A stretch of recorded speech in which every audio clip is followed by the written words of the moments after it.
Magandang araw po sa inyong lahat mga kababayan at eto nga mga ka-review natin na BBM takot makulong Martin Aristado. Nako, yan mga kababayan patungkol po riyan ang ating alamin at bibigyan ng reaksyon sa video ito. Pero bago po natin simulan yan, palike naman po ng video ito, malaking tulong po yan. Maraming salamat po at eto na nga, simulan na po natin to. Pasok Nanindigan si dating House Speaker Martin Romualdez na handa siyang patunayan na wala siyang nilabag na batas. Kasunod po yan ang sinabi ng pinsan niya si Pangulong Bongbong Marcos. Alright, Reaction TV based. So, dito magkakaalaman mga kababayan, no? Magkakaalaman po dito kung sino po ang nagsasabi ng totoo at sino po ang nagsasabi ng kasinungalingan, ha? Baka may ebidensya din itong si Romualdez, antayin po natin, no? Baka may ebidensya si Romualdez na maaring mag-counter doon po sa sinasabi ni President Bongbong Marcos Jr. Or damay-damay na ito mga kababayan, no? Si dating House Speaker Martin Romualdez na handa siyang patunayan na wala siyang nilabag na batas. Kasunod po yan ang sinabi ng pinsan niya si Pangulong Bongbong Marcos Siyempre, na malapit na ang paghain ng kaso laban kay... Siyempre, hindi yan mag-aano si Romualdez mga kababayan na siya lang ang makukulong, di ba? Kailangan sama-sama kayo. Kayong lahat ang nagpakasarap dyan. Kayong lahat ang nagpasasa dyan sa pera ng bayan. Kaya kayong lahat ang dapat na mag-suffer or makulong dyan. Kaso parang takot yata ang Pangulo na makulong eh. Ang galing! Sa flood control scandal. Ang galing, ano? Saksi, si Ian Cruz. Nagkabuhol-buhol na yung script.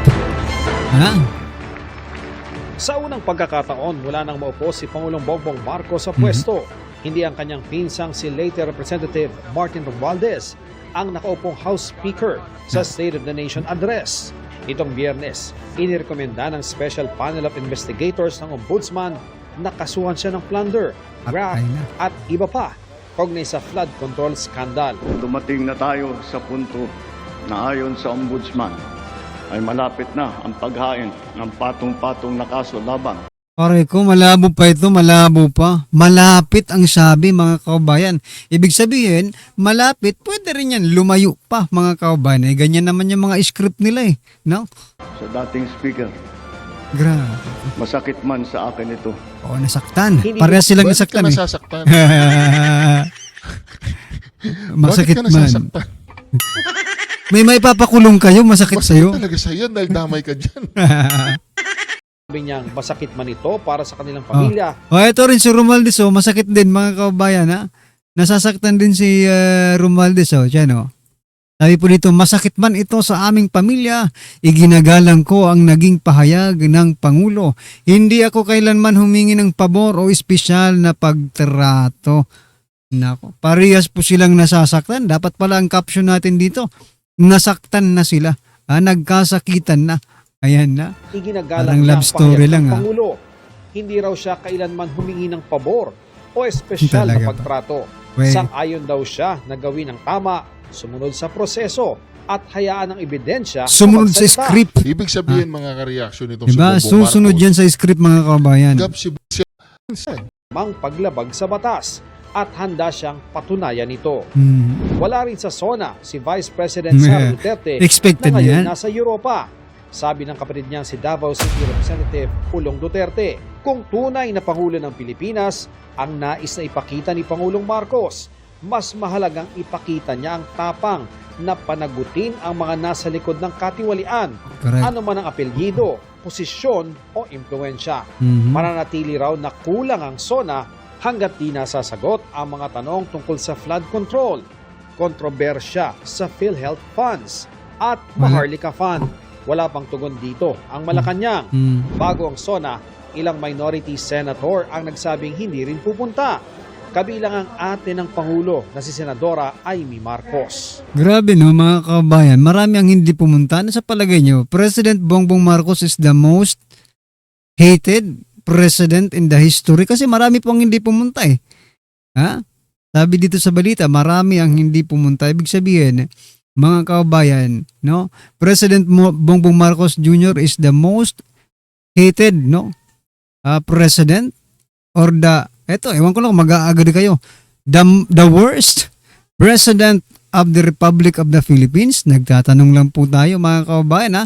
Katatapos lang po ng SONA i-judge nyo na kung ano ba talaga, di ba? O, husgahan nyo na mga kababayan yung kanya mga sinasabi. Hindi nyo ba pakikinggan yung kapatid niya, ma'am? Okay lang pakikinggan. Yun nga lang, masama ang loob namin dahil pinagpukulong, kinakasuhan, Correct. ang minority. Yun lang, parang hindi ko kaya eh. You're also Masama ang loob ko dyan eh. Mas ma-offend ko yung kaibigan ko na Pangulo ng Pilipinas. Kung pumapalakpak lahat, tapos ako'y hindi. Mas ma-offend siya. Pagtatayo ang lahat, bibigay ng Correct. Ayokong galing sa kanya. Mm. Kaibigan ko yun. Ako, mas preference ko siguro panoorin na lang sa TV. Baka mas komportable din yung administrasyon that way, and it's my simple way of protesting pati sa pagblablock. Ang protesta ay dahil sa pagpuntirya umano sa kanilang hanay, Correct. kabilang ang pagkulong kina Senador Jingo Estrada Alam po ninyo mga ka-reaction. At kaya Senator Marcoleta mga kababayan. na nagtatago sa gitna ng hinaharap na arrest warrant ng International Criminal Court o ICC. Nagsabi ring hindi pupunta sina Senadora Hia Cayetano at Senadora Loren Legarda. Si Senador Bongo naman, ilang taon na raw hindi nagpupunta sa SONA. Ilang majority senators din ang di nakadalo. Tulad ni pati Senate majority. President Pro Tempore Tito Soto Aray dahil ko. ng sakit umano. Ah, Saka si Senador mhm. Ping Lacson Mhm. na wala pang paliwanag sa ngayon. Mhm. Ayon kay Senate President Sherwin Gatchalian, magiging katuwang ng Marcos administration ng Senado sa pagpapas. Naniniwala Ayan na ako na itong si Tuta Sen tsaka itong si Pampilo Lacson dumidistansya na kay Bangag eh. Mhm. Nandyan Pwede, sa- pwede rin, di ba? So, philosophies, pero pagdating sa trabaho, iisa naman. So we will need the cooperation of everyone. Even the majority, kasi kung Meron pa mga nagtatampo sa isa't isa from the minority majority. Yan ang inaayos ko ngayon. Babalik ko yung ice cream diplomacy. Papakainin ko silang masarap na ice cream. Isa sa mga sisikapin daw na Ice maipasa cream, ng ha? Senado ang hiling ng Pangulo na pag-amyenda sa Electric Power Industry Reform Act of 2001 o EPIRA. Ayon kay Senador Eto mga kababayan, pinaplano pa lang nila pero grabe na po yung taas ng kuryente ha. Oh, di ba? Lahat po nagano eh. Kita tingnan sa social media, marami pong nagrereklamo mga kababayan. Paano pa kaya kung aray ko po, di ba? Erwin Tulfo na chairman ng Senate Committee on Energy. Sinimula na raw ang mga pagdinig kaugnay nito. We will work on it. Naka-first hearing na tayo. So second, third, and then ibababa lang po natin for sponsorship. Ayon naman kay House Speaker Bo J.D., ang EPIRA law rin ang isa sa mga ipaprioridad ng Kamara. Gayun din ang iba pang panukalang layong ibaba ang presyo ng kuryente at bawasan ang buwis. Ako si Ian Cruz. halimbawa, nagkalaglagan na po ang mga sindikato. Bakit kanyo mga ka-reaction? Palagay ko nagalit si Palaka at saka itong si Bangag Posible. dahil mas malaki ang nakurakot ni Martin Romualdez. Ay agad na ibinalik sa Bureau of Treasury. Kinumpirma naman ng Pangulo na malapit namanong masasampahan ng kaso ang kanyang pinsan o kamag-anak na Ayan, ngayon lang natin na klaro no, mga kababayan na malapit pa lang pala. So, there is still a possibility na hindi matuloy yan kasi nga po malapit pa lang eh, no? Sabi nga doon sana preliminary investigation. Marami pang posibleng mangyari diyan kasi malapit pa lang. Sana po yung isinona ninyo, no, yung isinama nyo sa zona ninyo, pinagmalaki ninyo, yung talagang nakakulong na mga kababayan, no? Bakit sa zona ninyo hindi nyo pinagmalaki na ikinulong ninyo si Senator Dante Marcoleta, si Senator Jinggoy Estrada, di ba? Ginigipit ninyo yung majority block noon, di ba? Bakit hindi nyo yung sinama? Yun ang naipakulong ninyo eh. Bakit alam nyo, di ba? Alam nyo sa mga sarili nyo na hindi yun tatanggapin, hindi katanggap-tanggap yung ginawa ninyo doon sa kanila, no? Etong si Romualdez isinama tuloy sa zona na hindi pa naman pala. Wala pa naman palang klaro kung talaga bang makakasuhan or hindi, ma-arresto ba siya or hindi, di ba? Kaya nga yung caption natin ma-arrestado kasi question mark pa eh. Ha? Pwedeng hindi, pwedeng ma-arresto mga kababayan, no? na si dating House Speaker Martin Romualdez ang isa umano sa itinuturing na big fish sa multi-billion pisong kickback mula sa mga Big proyekto fish. Sino mo naman yung ng iba? Department of Public Works Sabi dito, isa sa mga big fish. Sino po yung iba? and Highways o DPWH. Kunin natin ang live report ni Madeline Villar Moratillo. Mads, Anyway, na-report na yan mga kaubayan. Dito tayo kay eto, bukong si President Duterte. Try nga natin to. Teka lang, dito tayo magsimula. Then, Ito kay former President Duterte, sometimes I say it's a useless warrior. Yung But SONA, there is a rebellion. compare lang natin. Sabi ko, baski kung ako ang sundalo niya. When there is a machine already ordered, it could have saved my leg. Tapos wala ma. Kaya putang ina, magkudita ako. And let us get the machine by ourselves. I will not be surprised if it's already in their minds.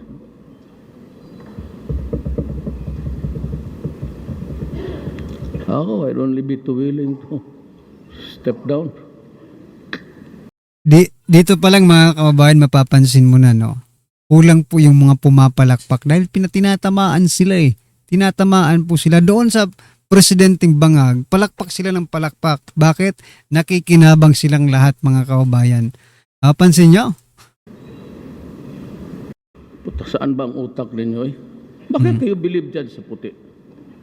Tingnan mo ang puti. Panahon ni Obama. Una yung spokesman ng State Department. Kala mo sino? Kala na mas bright pa sila sa akin. Then the staff of the president, then Obama. Would like to remind Secretary that the policy of the Senate. Yari ako. Pagdating ni Trump, oh yes, Mr. President, I've been expecting your call. You're doing it all right. I'm doing the dead and this goddamn Kita niya, ganyan ka-strong ang ating presidente, hindi weak mga kababayan. Yung hinahanap-hanap natin, di ba? Hindi yung lumuluhod sa ano. Uwi na ako. Wag naman, tapusin mo tayo, tapusin mo. Nakakamiss yung ganito. So, diba? Lahat Gusto lang natin ng i-compare. pumapalakpak po dyan mga ka-reaction ngayon, kaalyado po ni Bangag. Kanya na mag-state of the ambivalent. Parang electric fan. Okay dito, hindi na okay. It's vacillating. Tapos kayong mga Indians, believe kayo?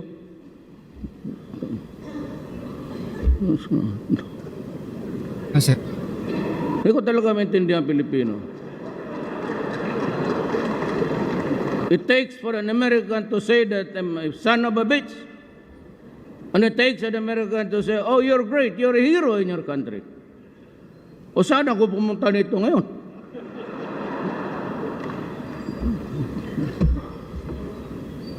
It is time for us to fulfill our mandate to protect our people from these crimes that have victimized. You know, wag ninyo akong takot-takotin yung preso yung International Court of Justice. Shit, I'm willing to go to prison for the rest of my life. kita nyo na yan. Ang importante sa akin, ginawa ko yung gusto ko. Correct.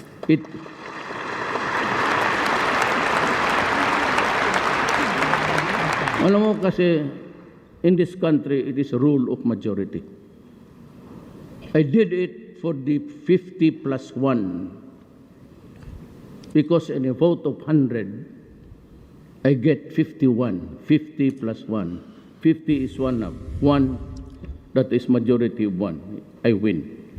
Yung 49, yun yung mga, I do not have to make them happy. Correct. But when the time comes, kung malasin ako, pupunta ako sa prison, do not worry about me. I can take it. Nung maliit pa ako, labas rin pasok ako sa... Wala pa yung Luni Pangilinan. Labas pasok na ako sa prisuhan. Kunin yung record ninyo sa police doon sa Davao. Grabe talaga siya. You know, nakakamiss yung ganito, no? Yung humor, mga kababayan, no? Oh, kaya niyang patawanin, kayang pagalitin yung kanyang mga kasamahan, no? Tayong mga Pilipino, no? Whether this is very serious speech, mga kababayan, pero matatawa ka pa rin, no? Galing ni President, no? Galing ni former President Duterte. At ito yung hinahanap-hanap ng taong bayan. Sana umuwi ka na, tay. Uwi ka na, tay. We will be prosecuted. Hoy, abogado ako. Well, because I will sabi Duterte ko, pa rin. everybody is entitled to come here and question me. But I have to question you also. At para magaling, let us make it official. We go to court. We tell the judge that we are hearing by a international body. Can we have it judicially recorded? And now we place them under oath. Mahuli ko matalaga yan sila. Kasi may pinatay ako, tama yan. When I was mayor, a little over, for 23 years ako mayor ng Davao. Magkita mo ang Davao ngayon. We have been LGUs before. What city is now hitting 9 growth %? Eh, nandoon pa kami sa Mindanao, binubumba pa kami sa Davao. Davao is 9 growth. Oh, tapos sabihin nyo, ngayon, paano i-9 mo, palabas mo itong 9 ng you're about to hit 6 or sabi nila. Pero pakayaan mo lang ako, mag-abot ito ng 21. The highest in the world. Kayo lang tigapigil eh. Correct. It is time for us to fulfill our money to protect. Tapos na yan. Kindly, for so long we have to act decisively on this contentious issue. So yan, mga kabayan, no, nakakamiss po yung mga ganitong ni former President Duterte. No? Lahat po tayo, nami-miss yan, mga kabayan. Pero ito, si Senator Alan, pasadahan din po natin. Blah, Nila sa minority bloc. Hindi rin siya dumalo sa ikalimang State of the Nation address o SONA ng kapatid na si Pangulong Ferdinand Marcos Jr. Samaan loob namin dahil pinagkukulong, kinakasuhan ang minority. Yun lang, parang hindi ko kaya eh. Hindi rin Ako, mas preference ko siguro panoorin na lang sa TV. Baka mas komportable din yung administrasyon that way, and it's my simple way of protesting pati sa pagblabla. Unlike in 1986-87 na ramdam talaga na may question of democracy. Ngayon, syempre it's more of poverty, economy at saka yung corruption. But I really believe that our democracy is in danger, and talagang pag nagsalita ka, target ka bigla. Ayon kay Cayetano, tila malapit na sa undeclared martial law ang sitwasyon ngayon ng bansa. It's about freedom and democracy, di ba? So, Do you tingnan nyo agree, lahat mga ng kabayan? nakakasuhan at lahat ng nakukulong. Parang diba? ganun na nga eh. Pag tahimik ka at sumama ka, parang if you can't beat them, join them, happy ka. Pero malungkot ang bansa. Pero pag tayuan mo yung mga prinsipyo mo, ikaw pa kakasuhan. Correct. Umaasa naman si Senate Majority Leader Senator Mig Zubiri na sa pagsisimula ng second regular session ay maayos na ang tampuhan at hindi pagkakaintindihan ng ilang mga senador upang magtulungan na sila sa trabaho. Malabo po siguro. all these things together para we can have smooth passage of legislative agendas that we have. I think malabo na yan, mga kabayan. Yung tampuhan na yan talagang nandyan na yan. Pero kung magkakaayos man yan, mga karibin natin, plastikan na lang siguro, no? Magpamakikipagplastikan na lang ito sila sa isa't isa, no? Pero ito, mga kabayan, pasadahan din po natin to si Ma'am Harlika. Pera ang gastos. Dahil naniniwala kami, hindi sa naniniwala dahil nakita namin kung ano ang magandang ligasiya ni PRRD. Correct. Diba? Isipin na lang natin, syempre malungkot talaga tayo nung pinakidnap si PRRD. O umiyak tayo dahil demonyo talaga yung mga bangag. Ang sabi naman ni PRRD, huwag kayong mag-alala. Correct. Okay? Sagot niya to dahil sinabi niya naman, magpapakulong siya, sasaluin niya lahat, akuin niya yung mga kasalanan, basta lang malinis niya yung ating bayan. Which is true.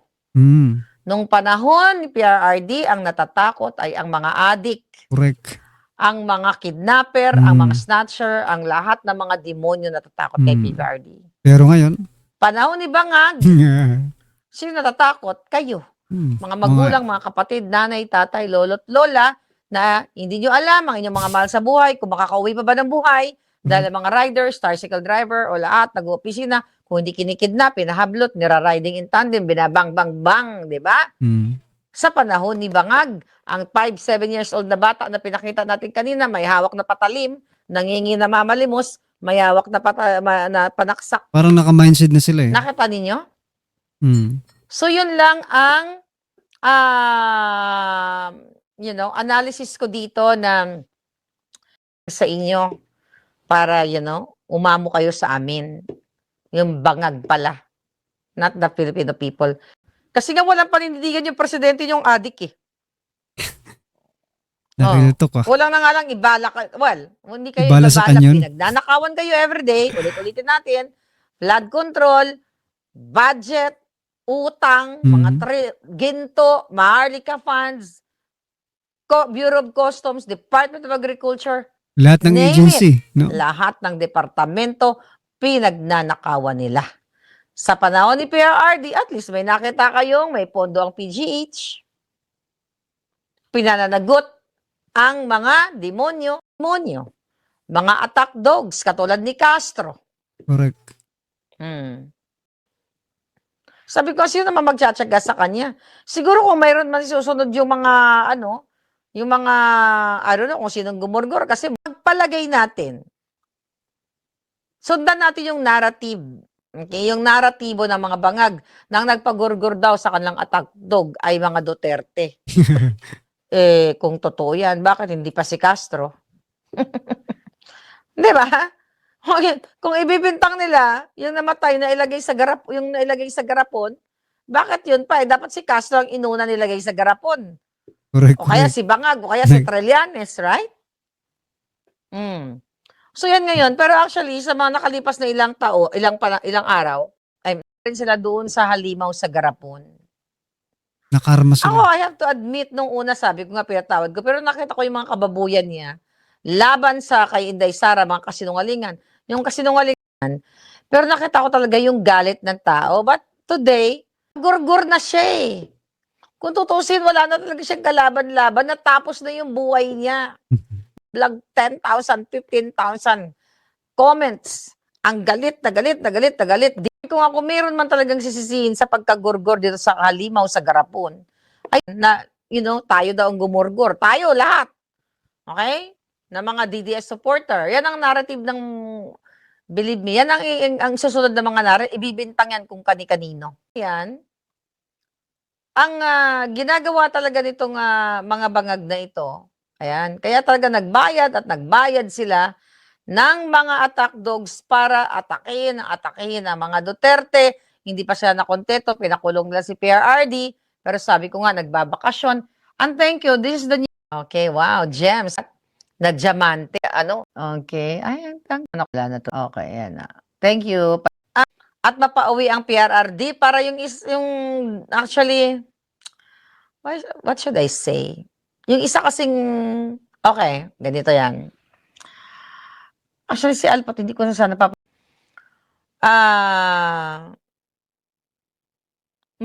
matigas pa rin yung bungo niya. Kasi ako naman, after na, kunyari, nadurog na kita, I'm done with that, di ba? I'm not with that issue. Durog ka na ano pang gagawin natin? Parang ito, although sariwa pa yung nagurgor, di naman tayong nagdurog, pero demonyo talaga, nagalit yung tao. But tignan ko, shit, wala na tong kalaban-laban, hindi na siya makasagot. Hindi na siya makasagot, pero talaga yung iniwan niyang kabalahuraan, wala talaga. But ganun pa man, let's move forward kay Alpot. Okay? Siguro yung iba, magbasa na lang kayo sa comment para talaga panira sa mga Duterte. Dating yaya, dating nagtrabaho sa Malacanang. Kaso lang, yung pagiging boba niya, nagkaroon ng konting power. Ayun, ginamit niya ng mga Team Alpotera at nagkakapera sila gamit ang pangalan ni PRRD, bumibika ang bilat ni Alpot kung kani-kanino para makagamit ng makakuha ng pera and everything. Then, yung mga nakaraan ay napangyayari na nagbabayad siya ng pera doon sa Hague para, maging underdog sa kanya. Hanggang ngayon, nagbabayad pa rin siya. 'Di ba? Namimigay pa rin siya ng pera, I don't know, pero may mga binabayaran pa siya doon. Ang problema kasi, done na sana yung issue kay Alpot. Pero may mga nagsisend kasi sa akin na information, yung mga dati niyang ka-team ay nagising na rin. At vindicated talaga ako na talagang yung mga binanggit ko in the past, yung pambababoy niya kay PRRD, ay totoo at naniniwala na rin yung dati niyang mga ka-team. Alright? So, good naman at Natauhan na. shout out naman sa inyo na nagising kayo na at least alam niyo na hindi ako nagsisinungaling. Dahil wala naman ako mahita, hindi ko na lang kayo papangalanan at grabe yung mga pinagsasabi niyo sa akin, grabe ang mga kung nagmumura ito, nakasinungalingan, iba naman yon. Pero naintindihan ko naman yung galit ninyo kasi nung time na yun, baka nakikinabang kayo kay Alpot, nagbibigay ng ayuda or whatsoever. So, maintindihan ko kung kapit kayo sa patalim or what. Dahig. Okay? Sana last ko na lang tong magsalita tungkol sa'yo. Dahil gaga ka. Akala mo walang nakakarating sa akin. Yung teleskopyo ko mula LA, umaabot hanggang Dahig. Baboy na to sa, para sa akin, gurgur na to. Kaso lang, gumagawa ka na naman nagsena dyan, Alpot.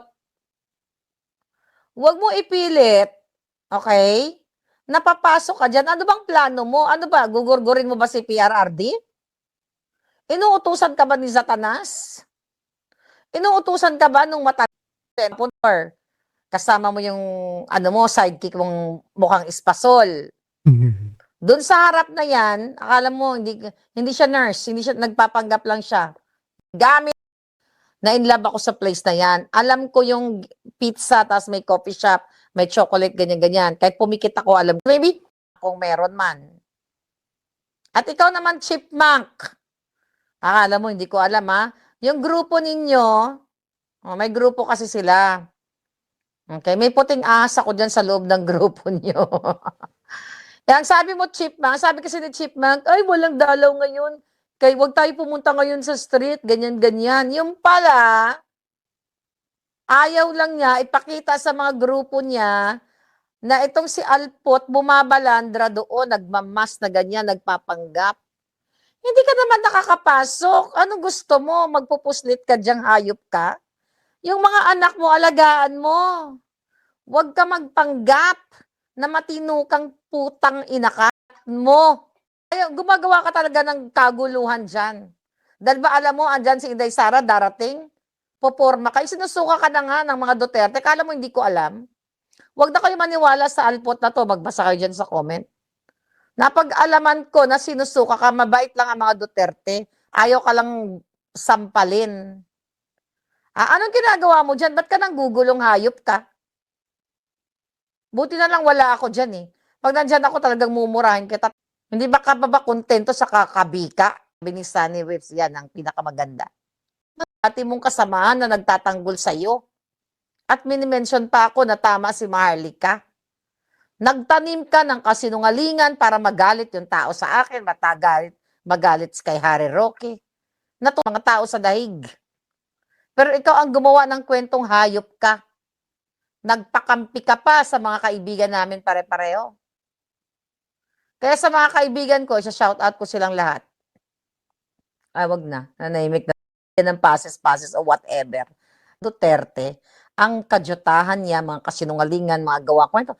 Even yung mga ex-members niya or ex-team niya or ex-friend, puro ka letsya ang ginagawa mo. Yeah. Guguluhin mo na naman yung mga tao dyan? Hati-hating hayop ka. Ang pagkakampi-kampi. Ikaw ang punot dulong hayop ka dahil ikaw nagpapanggap na ikaw ang ano. Ikaw, nakakagigil kasi itong hayop na to. Patago-tago ka ba dyan sa tinted na car? May pinadala ako dyang emisaryo. Alam mo, yung pinadala ko, binababantayan ka ta. Matakot ka na, pinabibidyohan ko. Sabi ko, bidyohan mo yung bilat ni Alpot. Nako. Ayan mga kabayan, ano po ang inyong opinion, reaction patungkol po sa video ito mga karibin natin? Just comment down below at syempre huwag pong kalimutang i-like ang video ito. Malaking tulong po yan. Maraming salamat po.